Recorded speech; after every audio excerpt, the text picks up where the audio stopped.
What is up, Cali Squad? Welcome to the channel. We got another video for you guys. So I know pretty much everybody has seen like this viral thing that's gone viral about places that women don't want men to take them on dates and whatnot. So now we have a man's version of that.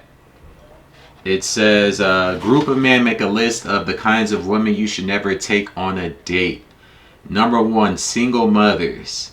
I mean, that's understandable because with a single mother, you're not going to be the priority. So I think that's the thinking behind that. You're always going to be second because, of course, you know, the child comes first.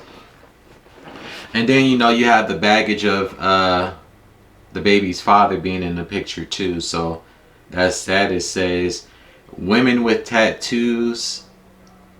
I don't know. I don't think tattoos on you necessarily makes you not qualified to be, you know, taken out on a date. You know, as long as you carry yourself with a sort of good values and morals, I don't think that's too much of a red flag. Number 3, women who dress like this in public. I think that's referring to women who dress provocatively in public. Number 4, sex workers, OnlyFans girls, mattress actresses, strippers, yeah. I would agree with number 4 as well. Number 5, women with an IG page. Well, it depends what the woman is doing with the IG page. If she has like a business that she's doing, if she's on there like posing very provocatively, that's a red flag. It shows that she's possibly engaged into a high level of debauchery. If she's, you know, posing with her ass and titty out and all that type of stuff. Women with non-ear piercings. I guess they're referring to women who has probably their pubic or breast area pierced. Women with purple hair or any other unnatural color. In some instances, it might be a red flag. Women with whole friends. Well, yeah, as they say, birds of a feather flock together. Models who market to men. Yeah, that's basically the people that be escorting and into sex work and all that. Women who travel regularly. Yeah, that means that they're an escort.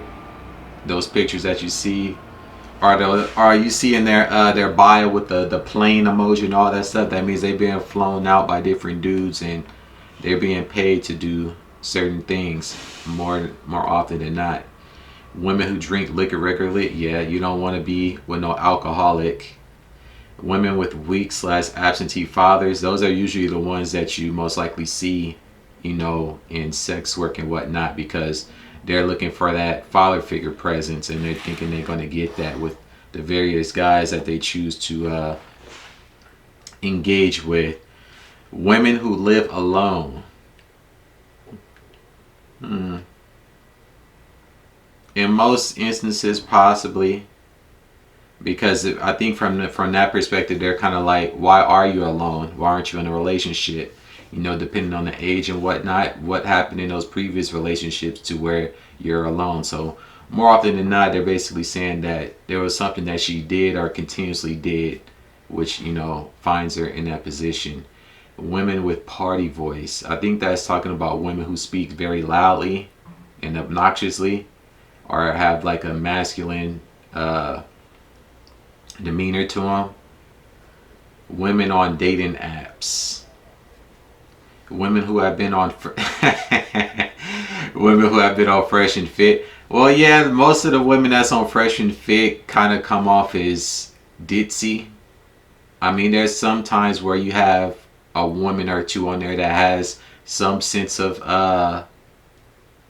some sense of normalcy, but for the most part, the women on there are usually like the same,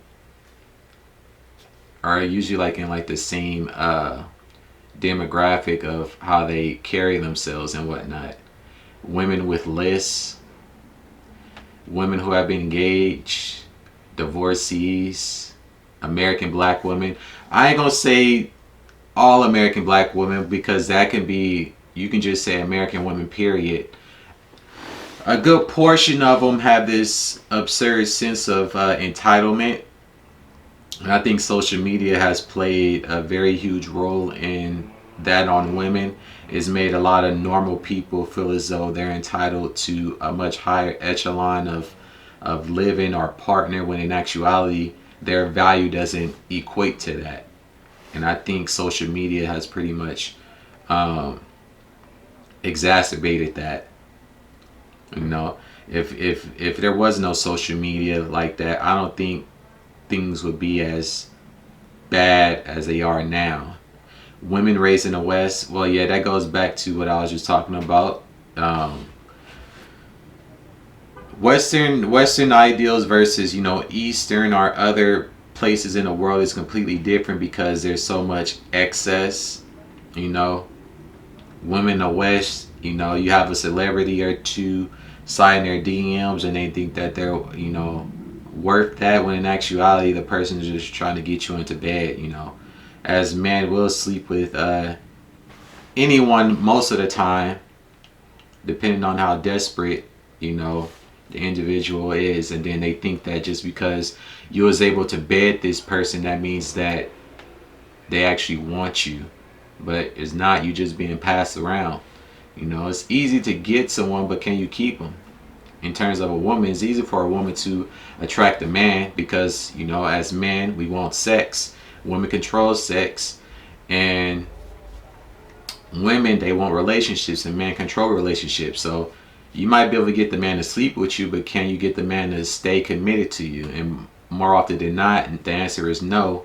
And you're sharing this dude that you have on this pedestal with multiple women. So this was a pretty interesting list. Most of them I agree with. Some of them I was kind of like 50-50 on the fence with, because it depends on the circumstances behind it. But for overall, I don't think this list was too bad. But yeah, it generated from this right here. Women talking about places not to take them. Cheesecake Factory is not a bad place to be taken to. They have excellent food. Applebee's, Chili's. See, the problem, and this is what I was going back to before, the problem is these women nowadays, they so caught into the life of celebrities, they think that they supposed to be taken to, you know, Nobu and Ruth's Chris and all these other places that the average person can afford to pay that. And so they think that these other places is beneath them, but that's the level that you're at. Now, if you're making a certain type of money, then yes. But overall, most people and most women ain't making the type of money that they think that they should be getting taken to these upper echelon restaurants, which in actuality, you being knocked over the head just because of the name.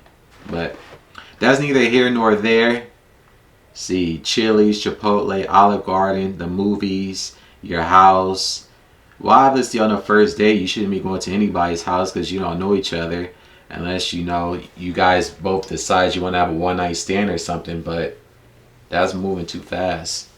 Any fast food chain, Buffalo Wild Wings, Wingstop, Red Lobster, a buffet, IHOP, Denny's, the gym.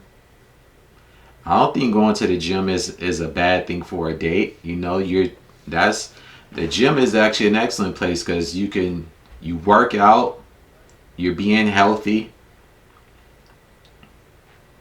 The gym is not actually a bad place. Church. Hey, church. If we going down in church, all the freaks be going to church. Starbucks, coffee dates, ice cream dates, family functions. Well, you should go to family functions once you guys have gotten to know each other a lot. Movie night, Netflix, Hulu, etc. Once again, that you should. I wouldn't say that's a bad thing. You know, if you guys are into that, it all depends on the individual. Somewhere that requires a long drive, why not? Bowling, nightclubs, hookah bar, a bar for drinks, Waffle House, sports events. Yeah, whoever made this list is living in a state of illusion. But that's gonna do it for this video. Appreciate you guys for tuning in. Comment below which of the ones you agree with, which other ones you disagree with, and I'll see you guys in the next one. Peace. Don't be wasting my time. You'll be